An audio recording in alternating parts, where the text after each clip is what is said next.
Hello and welcome back to everyone's favorite chess YouTube channel, Get Smart. In today's video, I'm going to guide you on how to secure quick victories and add a touch of insult to your opponent by achieving brutal checkmates and snatching their queen early on in the game, all with the King's Gambit.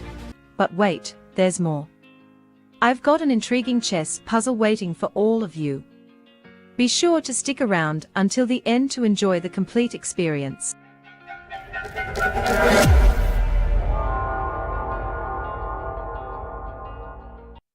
So, what exactly is the King's Gambit? The King's Gambit arises after the moves e4, e5, and then pawn to f4 by white. The concept behind the King's Gambit is to sacrifice a pawn temporarily to gain a substantial center and potentially win back the pawn later. Additionally, when you castle, your rook exerts pressure on the f5 square. Now, black's initial response is often bishop to c5, attempting to exploit the weakened diagonal caused by white's f4 pawn push. However, with the right moves, you can easily navigate and capitalize on this situation.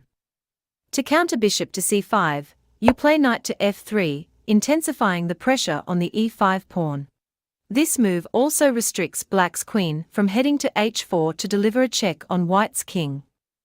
In response to black's move pawn to d6, attempting to safeguard the e5 pawn, it's crucial not to capture twice on e5. Doing so would lead to black's queen to h4, a situation you'd prefer to avoid. Instead, opt for pawn to c3 to reconstruct the center with the intention of playing pawn to d4. Now, black plays queen to e7, a move that seems logical, as it aims to counter white's plan of playing d4. If white goes ahead with d4, black could capture the pawn on d4, and white's e4 pawn would be left vulnerable. However, the clever response from white is to dismiss the concern about the e4 pawn and prioritize building a substantial center. Black takes on d4, and white reciprocates. Now, white unveils a powerful move, king to f2, essentially castling by hand. This move sets the stage for a decisive advantage. Black plays bishop to b6, putting pressure on and pinning the pawn, but white responds with bishop to b5. In this position, the white bishop delivers a check to the black king. If black tries to defend with pawn to c6, white follows up with rook to e8. Black's queen is now forced to sacrifice itself for the rook, leaving white in a winning position with a substantial advantage. You might be wondering if black can escape danger by playing king to d8. Unfortunately, this doesn't save black. White can play rook to e1, attacking the queen. After the queen moves, rook to e8 results in checkmate. Returning to the main position after white's pawn to f4, black captures the pawn on f4. White responds with knight to f3, a steady development move preparing to bring out the bishop and castle. Black then plays pawn to g5, attempting to be aggressive and anticipating white's potential move of playing d4, which would put the f4 pawn at risk. The idea is to play h6 and bishop to g7 for normal development.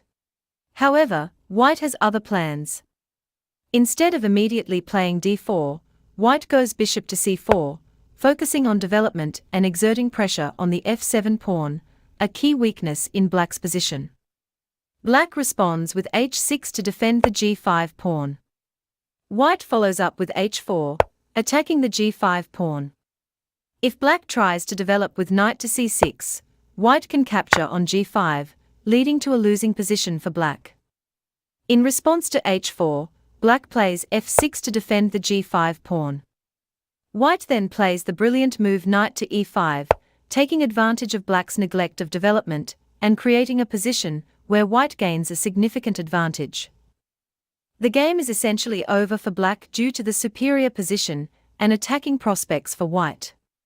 In this critical position, black is forced to accept the knight on e5, as any move he plays will result in the knight landing on f7, forking the queen and the rook. The capture ensues, putting black in a brutal situation. The king is forced to move to e7, and after white plays queen to f7, the king must traverse the center of the board. The outcome is a comical yet devastating checkmate after queen takes e5, sealing the victory for white. Returning to the main position after pawn to f4 and black accepting the gambit, white plays knight to f3. In response to g5, an alternative move is pawn to h4, targeting the base of black's pawn chain and preparing to win the pawn on f4 with d4. After black plays pawn to g4, white places the knight in the center, sacrificing a pawn for a more aggressive position. When black moves the knight to f6, defending the pawn on g4, white takes on g4, and black reciprocates. White follows up with pawn to d3, inviting the knight to come forward. After the knight moves to g3, white plays bishop takes f4, targeting the knight once again. If black gets greedy and captures the rook on h1, white can play queen to e2. After black's queen moves to e7, it becomes pinned, leaving black in a precarious position. Upon closer inspection, it becomes apparent that the knight can become an integral part of the attack. The move knight to f6 is anticipated, and after king to d8, playing bishop takes c7, is a beautiful move that puts the black king in a checkmate position. The king has no other moves except accepting the bishop, and after knight to d5, white wins the queen, securing victory. Returning to the main position after white plays b to f4, and black accepts the gambit, knight to f3 is played once again. After g5, h4, pawn to g4, white initiates an aggressive move with knight to e5, leaping into the middle of the board. The principle here is not to retreat, but to press forward, as the king's gambit demands. White proceeds with the daring move knight takes f7, aiming to create complications for black. While the engine may give black a slight advantage, it's a tricky position for humans to navigate. Following bishop to c4 check and bishop to e6, where black is up a piece, the trade of pieces occurs. After the trade, queen takes g4 check puts white in a strong position. Despite being down a piece, white has gained pawns, and the weakened black king on e7 faces difficulties in castling. The bishop on e6 is restricted, making black's development challenging. In the following moves, white plays knight to c3, aiming to jump to d5 and deliver a deadly check on d5 to the black king. Black responds with knight to f6, hitting the queen, but also defending the d5 square. White plays queen takes f4, and after bishop to g7 defending the knight and preparing to bring the rook into play, white plays pawn to d4 to open up the diagonal for the bishop and involve all pieces in the game. After rook to f8, white wants to prevent the black king from escaping to safety. Even though the engine gives back the advantage to black, the most logical moves are not straightforward, making it likely that black will go wrong. White plays pawn to e5 before the black king runs to g8. After the trade, black plays knight to d5, hitting the queen with the rook and knight and guaranteeing a trade. White plays queen to g3, hitting the bishop and knight and preparing bishop to g5. The position is dire for black. In the actual game, knight takes c3 happened, white wins with bishop to g5, winning the queen. Black can play king to f7, but after bishop takes d8, rook takes d8, and white castles with check, it leads to a checkmate soon. In this position, black attempts to go for bishop to f6, giving away some material but trying to survive. After the trade and pawn takes f6, white plays king takes f6, revealing the vulnerable position of the black king. The engine suggests mate in 10, but the easiest win is queen to g5, skewering the black queen and king, securing the victory.